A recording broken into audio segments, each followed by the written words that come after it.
had a bad feeling about it from the start, but not attending my brother's wedding was never an option. I was cautious, given what had happened before, but I never expected it to happen again. If you're going to harass my wife, just leave.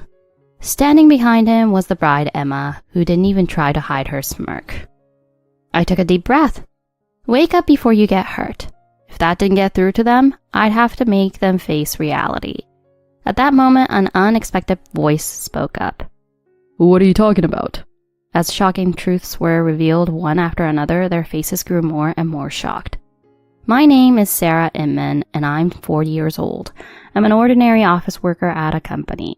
I've lived my life focused on my career and have never had a romantic partner. It's not that I wasn't interested, but I felt unqualified for a family. I didn't know how to love, and that's why I felt this way. My family consists of my parents and my much younger brother, Chris. I'm in my 40s and have years of work experience, but Chris is only 24. He graduated college and has been working for 3 years now. Chris's existence became a source of pain for me over the years.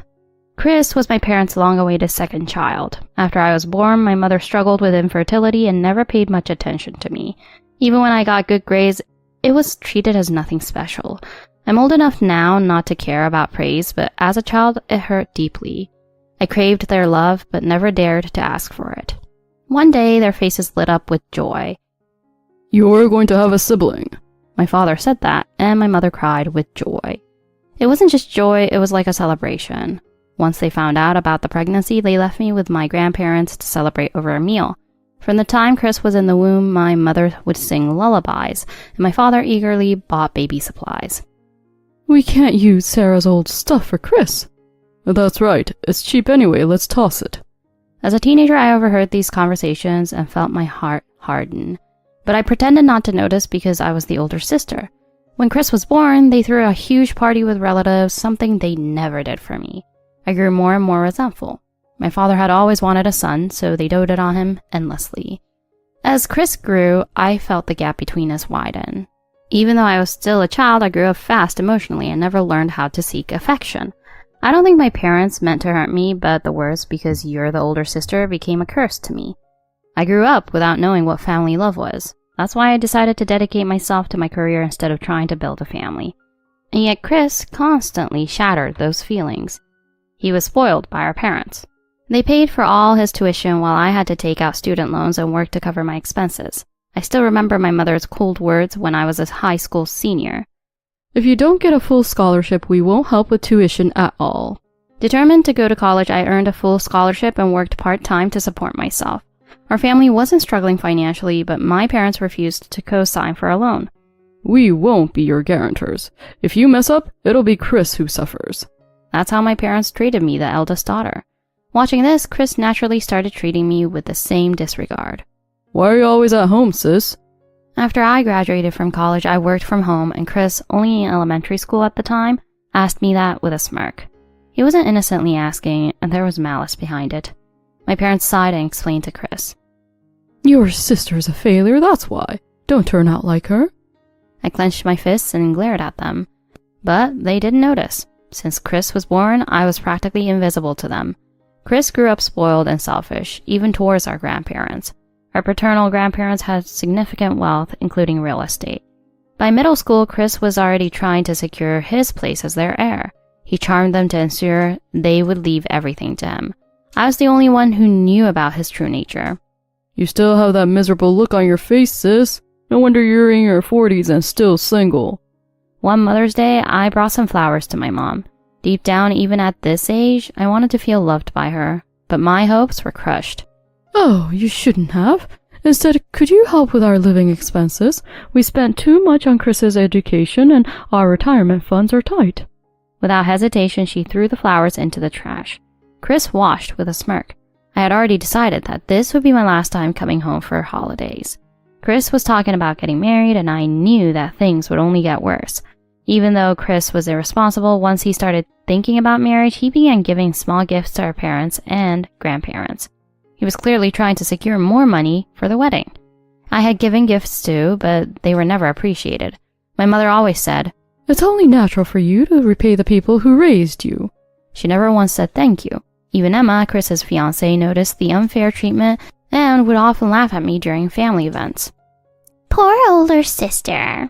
She'd say that under her breath and giggle. I couldn't stand attending these gatherings anymore. I decided that this would be my last family holiday and I wouldn't come back. Before I knew it, the holidays came around again. Emma was all smiles, charming the relatives while I was relegated to kitchen duty. "Sarah, this is your job as the older sister. We can't let Emma do any of the work." She treated Emma like a guest while forcing all the responsibilities on me. To be honest, it was easier that way. If I mingled with the relatives, they'd just try to set me up for an arranged marriage. Our family's wealth and status meant people were eager to get close to us. They figured if I married into their family, they could benefit, but I had no intention of getting married or playing into their schemes. This holiday passed just like all the others, stressful and unpleasant. I returned to my apartment, determined to cut ties with my family for good. A few months later, I received a message saying that Chris was getting married and wanted to formally introduce his fiancée to the family. I was ordered by my father to return for the meeting. I wanted to refuse. After all, I'd just be an outsider at the gathering. But when my father scolded me for not attending my brother's introduction, I reluctantly took time off to go. I had already met Emma many times and didn't like her, so I planned to leave right after the introductions. But when I arrived, I noticed something strange. There wasn't a seat for me at the table. I had been expecting some form of petty harassment, but this was beyond what I anticipated. "Oh, I'm so sorry, Sarah. I didn't think you'd actually come, so I accidentally only made a reservation for 4. She pretended to cry as she apologized, clearly putting on a show. I had heard that she had experience in theater, and it showed. "Emma can be such a scatterbrain, can't she?" I almost couldn't hold back my anger, but I managed to keep calm. "Don't worry about it. I'll just leave. You 4 enjoy yourselves." I hid my clenched fists and left the scene. Normally, they'd find a way to make a seat for me, but no one even tried to stop me. That spoke volumes about how they felt. I swallowed the bitterness and left quietly. A few days later, I received an apology text from Emma asking to meet. The message was full of emojis and didn't feel sincere at all. I hadn't even given her my contact information. She must have gotten it from my parents or Chris.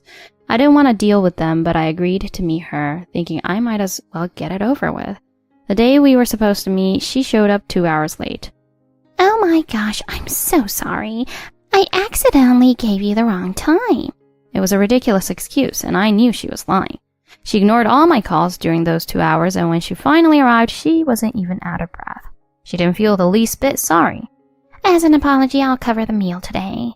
I knew she didn't mean it. I just nodded and followed her into the restaurant. "So what do you want to talk about?" I wanted to get this over with quickly. "Well, since I'm marrying Chris, you're going to be part of my family now.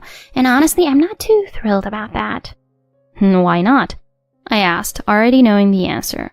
"Well, it's kind of embarrassing to have a sister-in-law who's over 40 and still single. I'll invite you to the wedding, but after that I want to cut ties completely." With that, she slid a check across the table. "You're just staying single to get more of your grandparents' inheritance, aren't you? I'll give you this money if you agree to disappear from our lives." I remembered hearing from Chris that Emma's father was wealthy and she had access to as much money as she wanted. Whether that was true or not, I didn't care. "I don't need your money. I'll cut ties as you wish, but don't ever contact me again." Wow, jealous much? It's sad seeing an old woman take out her frustration on a younger bride. My cheeks burned with anger, but I kept my cool. "How you feel about me is your problem, not mine. I don't need this money and I won't take it." Emma's face hardened as she shoved the check into my bag. "You're taking it, whether you like it or not. This is a legal transaction now." After spitting out those words, she walked out, leaving the check behind. After that day, I didn't see or hear from Emma or Chris for a while. I had been busy with work anyway, dealing with some issues at the office. But just as I was starting to forget about them, I received their wedding invitation in the mail. To be honest, I wanted to decline. Why should I celebrate a couple who treated me so poorly and practically disowned me? But Chris was still my brother and I felt obligated to attend. On the day of the wedding, I arrived at the venue and got in line for the reception. One of the women at the desk saw me and whispered, "Ew." I don't miss her remark. Judging by her age, I assumed she was one of Emma's friends. It didn't matter to me what they thought, but being treated like that by a stranger was infuriating. What was that ew about? Did I do something to you? The two women exchanged glances before offering half-hearted apologies. I could tell they didn't mean it. The rest of the wedding was a blur. I had a splitting headache the entire time. By the time the ceremony was over and the reception began, I felt completely drained. I looked for my seat but couldn't find my name anywhere. There was no seat for me at any of the tables. Suddenly, Chris and Emma appeared in front of me even though it wasn't time for them to make their entrance. They were smiling at me in a way that made my skin crawl. They looked like mirror images of each other, both with the same smug expressions. If you're going to harass my wife, you need to leave. I know you don't like Emma, but you need to get over it. You've always been jealous ever since we were kids. You couldn't handle someone else getting the attention for once. I couldn't believe what I was hearing. Emma had been the one harassing me, but now they were twisting the story to make me like the villain. The guests began whispering, assuming I was at fault. My parents, who were in on this whole scheme, yelled at me as well. You're an embarrassment. Leave now. If you care about Chris, you'll leave. I stared at them, feeling a deep sense of betrayal. Wake up before you get hurt. I said this as calmly as I could, staring them down. But they ignored me, and Emma started crying again, using the same theatrical tears as before. I'm so sorry, but I forgot to reserve a seat for her. I've been so stressed preparing for the wedding. Emma's friends glared at me, seeing her as the victim. The bride's side was clearly united against me. But then a voice cut through the room, silencing everyone. How long are you going to keep up this charade? Chris's eyes widened in shock. Sam, what are you doing? I thought this was some kind of prank at first, but this is just ridiculous. I know Sarah isn't the kind of person to do the things you're accusing her of. So, what's really going on here? Sam had worked with me for years, and he knew my character well. He turned to Emma's friends, who averted their eyes. Did any of you actually witness Sarah do anything wrong? Or are you just going along with what you were told? The women looked uncomfortable, clearly unsure of how to respond. Sam's words seemed to shift the mood in the room. Some of Chris and Emma's guests started nodding in agreement. Realizing her act wasn't working, Emma's face twisted in frustration. Are you saying I'm lying? Do you think I'd make all this up? She was still trying to play the victim, but Sam wasn't buying it. I've worked under Sarah for years, and I've never seen her mistreat anyone. So yes, I do think you're exaggerating, at the very least. Emma's face turned red as she shot a glance at Chris. Who is this guy, and why is he butting in? He's a friend of mine and works in a different department at my company. Emma blinked, clearly caught off guard by this new information. Wait, what? He works for my father's company? Yeah, he's a friend from college. The room fell silent as Emma processed this. She didn't expect someone connected to her family to defend me. Well, it doesn't matter. This is between us. You don't need to get involved. It matters when you're spreading lies about someone I respect. The tension in the room was thick. Emma's attempts to discredit me were failing, and now she had a bigger problem. Realizing her theatrics weren't working, Emma suddenly started crying again. You're all ganging up on me. I just wanted a peaceful wedding. Why can't you leave us alone, Sarah? Sam wasn't fazed by her tears. Crying won't change the facts. If you really believe Sarah has done something wrong, prove it. At this point, some of Emma's friends started looking uncomfortable. They had likely been pulled into her drama without knowing the full story. But the truth was coming out, and Emma was running out of excuses. I've worked with Sarah long enough to know when someone's lying about her. Sam's calm, unwavering stance seemed to crack Emma's confidence even further. You don't understand. She's always been against me, ever since I got engaged to Chris. Her voice was rising in desperation. She's jealous of us, of our love, and now she's trying to ruin our wedding day. Sam crossed his arms, unfazed. You're projecting your own insecurities onto Sarah, and it's not working. Emma's face turned a beet red, and she was about to say something when a new voice joined the conversation. What's going on here? Everyone turned to see Emma's father, Brian, the CEO of the company Chris and Sam worked for, entering the room. I've been hearing things about today. I want to know the truth. Chris paled, clearly not expecting his future father-in-law to step in at this moment. Sir, it's just a misunderstanding. I wasn't asking you, Chris. His cold tone made Chris fall silent. I heard my daughter and her friends have been stirring up trouble. Is that true? His question hung in the air, and Emma was visibly shaken. Daddy, it's not like that. Sarah has been... I want to hear it from Sarah. I hadn't expected to be dragged into a family drama in front of the entire room, but at this point, there was no turning back. I've been quiet because I don't want to cause a scene at your daughter's wedding, but I can't stay silent while I'm being falsely accused. Emma's father listened intently, his expression unreachable. From the start, Emma has treated me with contempt. She's been trying to push me out of the family. I didn't say anything because I didn't want to make waves, but now I've been publicly humiliated at her wedding. The room was dead silent as I spoke, and Emma's father frowned as he took in the information. I see. He turned to Emma, his eyes hard. Is that true? Have you been harassing Sarah? Daddy, no, she's lying. You can't believe her over me. Then where's the evidence? You've been making a lot of accusations without any proof, and frankly, I'm getting tired of it. Emma's tears dried up instantly and her face hardened. She had never expected her own father to turn against her. At that moment, her facade cracked entirely, and the truth was laid bare for everyone to see. We'll deal with this later, but right now I think it's best if this wedding comes to an end. We'll take care of this mess in private. With that, the guests were asked to leave, and the reception was effectively cancelled. I didn't expect anything to blow up this way, but in the end, the truth had come out. Emma had tried to humiliate me, but she was the one who ended up exposed in front of everyone. After the chaos of the wedding, I thought things would settle down, but I was wrong. A week later, I received a message from Chris. Sarah, I'm sorry. Can we talk? I ignored it. Then came another message and another, each one more desperate than the last. Chris had apparently been caught in a financial scandal that tied back to Emma's family, and now he was in serious trouble. Please, Sarah, I need your help. I made a mistake. I shouldn't have sided with Emma. I didn't respond. It was too late for apologies now. Chris had made his bed, and now he had to lie in it. I had spent my whole life being overlooked, dismissed, and humiliated by my family. But now I was finally free. I had no intention of going back. The end of my relationship with Chris, Emma, and even my parents wasn't the tragedy they made it out to be. It was a relief. I finally had the space to live my life without the weight of their toxicity dragging me down. And as for Emma and Chris, well, they were left to deal with the consequences of their own actions. I had no interest in what happened to them after that. My focus was on my own future now.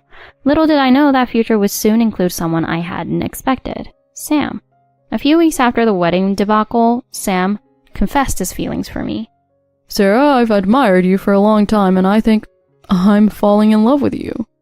His words took me by surprise. I wasn't sure how to respond at first, but there was something sincere in the way he said it. For the first time in years, I felt like I was being seen for who I truly was. And in that moment, I realized that maybe, just maybe, I could open my heart to someone new. Oh, I don't want to rush you, but when you're ready, I'll be here. His gentle smile warmed my heart, and I knew that this was the beginning of something good. After everything I had been through, I deserved a chance at real happiness. The weeks following Sam's confession were like a breath of fresh air in my life. For the first time in years, I felt lighter, as if a huge weight had been lifted off my shoulders. Sam didn't push me, and he kept his promise. He gave me space to process everything. We continued working together, but there was an unspoken understanding between us. Slowly, I started letting my guard down. Sam was patient, kind, and honest, qualities I hadn't experienced from anyone in a long time. As the months passed, our relationship blossomed into something more. Sarah, I know we started out as colleagues, but I want more than that. I want to be with you, if you'll have me. His words were simple but sincere, and I found myself smiling in a way I hadn't in years. I'd like that, Sam. I really would. From that moment on, our relationship grew deeper. It was peaceful, supportive, and real. It was a stark contrast to everything I had experienced with my family and with Chris. With Sam, I felt safe and respected, something I hadn't known I needed so much. As for my family, after the disastrous wedding, I officially cut ties with them. They tried reaching out, of course, my mother, my father, even Chris, but I ignored every message. I knew that engaging with them again would only pull me back into their toxic web. I was done with being their emotional punching bag. Cutting them off was hard at first, but the peace I gained from it was worth more than anything they could offer.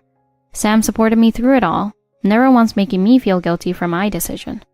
You deserve to live free from their influence. You're stronger than they give you credit for. His encouragement was exactly what I needed to hear. Meanwhile, the fallout from Chris and Emma's wedding continued to ripple through their lives. Emma's lies, financial issues, and manipulation eventually caught up with her. Chris, too, found himself dealing with the legal ramifications of their actions.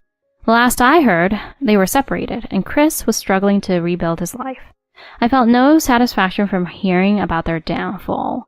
If anything, it reinforced my decision to stay away from them. Their drama was no longer my concern. My focus was on building a life that brought me joy and fulfillment. And with Sam by my side, that life was starting to take shape. You've come so far, Sarah. I'm proud of you. His words were always so genuine, and they filled me with a sense of pride I hadn't felt in a long time. One evening, a year after the wedding disaster, Sam and I went out for a quiet dinner. As we sat in the candlelit restaurant, he looked at me with the same warmth and affection he always had. I've been thinking about something for a while now. His tone was serious but soft. I tilted my head, curious. What is it? He reached into his pocket, pulling out a small box, and my heart skipped a beat. I want to spend the rest of my life with you, Sarah. Will you marry me? The sincerity in his eyes was overwhelming, and for a moment, I was speechless. This was it, the moment I never thought would come. After everything I had been through, after all the hurt and disappointment, someone was asking me to share a future with them. Yes, I'll marry you. Sam's smile lit up the room, and as he slipped the ring onto my finger, I felt a surge of joy like never before. We had found each other in the midst of so much chaos, and now we were building something real together. The life I had always dreamed of, but never believed I deserved, was finally within reach. And with Sam by my side, I knew that my future would be filled with love, trust, and happiness. The past was behind me, and for the first time, I was truly free. Our wedding was small, intimate, and perfect. We didn't want anything grand or over the top, just our closest friends and the people who truly supported us. The day was filled with love, laughter, and a sense of peace that I hadn't known in years. Sam, looking as handsome as ever, stood at the altar waiting for me. As I walked down the aisle, I couldn't help but think about everything that had led me to this moment. The pain, the struggles, the heartbreak, it all seemed so distant now. What mattered was the present and the future I was about to build with Sam. You're more beautiful today than I ever imagined, Sarah. His words brought tears to my eyes, but they were happy tears this time. I've never been more sure of anything in my life. The ceremony was short but meaningful. We exchanged our vows, both promising to love, honor, and support each other for the rest of our lives. As Sam slipped the wedding ring onto my finger, I felt an overwhelming sense of belonging. This was my home, right here with him. I now pronounce you husband and wife. You may kiss the bride. Sam pulled me into a gentle kiss, and the room erupted in applause. In that moment, I realized I was exactly where I was meant to be. The reception that followed was a celebration of our journey together. There were no awkward relatives, no forced conversations, just genuine joy from everyone in the room. As we danced together, Sam leaned in close and whispered in my ear. We made it. After everything, we're finally here. I rested my head on his shoulder, feeling the warmth of his embrace. I wouldn't change a single thing. It wasn't just the wedding that made the day special. It was the sense of closure, of finally leaving the past behind. My family, my struggles with Chris and Emma, the years of being overlooked and undervalued, it was all behind me now. The peace I felt was indescribable. Sam and I spent our honeymoon traveling across the country, exploring places we'd always wanted to see. It wasn't a luxurious trip, but it was perfect for us. We made memories, laughed until our stomachs hurt, and truly enjoyed every moment. When we returned home, life felt different. It felt full. It felt right. We settled into married life with ease, continuing to support each other in our careers and dreams. Sam encouraged me to pursue my passion for writing, something I had long neglected. You've got a story to tell, Sarah. People need to hear it. His belief in me was unwavering, and with his support, I finally found the courage to start writing again. My first book, a memoir of my journey, was published a year later. To my surprise, it resonated with more people than I could have imagined. The messages I received from readers who had gone through similar struggles made me realize that my story had power. It wasn't just about me anymore. It was about helping others find their own strength. Sam was by my side every step of the way, celebrating every success and comforting me through every setback. I told you, you're going to change lives with this. His faith in me never wavered, even when I doubted myself. As the years passed, our life together flourished. We built a home filled with love, trust, and mutual respect. My relationship with Sam was everything I had ever wanted, and more. I never thought I'd find this kind of happiness, but here it was, right in front of me. And I knew that no matter what challenges came our way, we'd face them together. The past was behind us, and the future was ours to create. Looking back, I realized that every difficult moment, every painful experience had led me to this point. And for the first time in my life, I was truly grateful for the journey that had brought me here.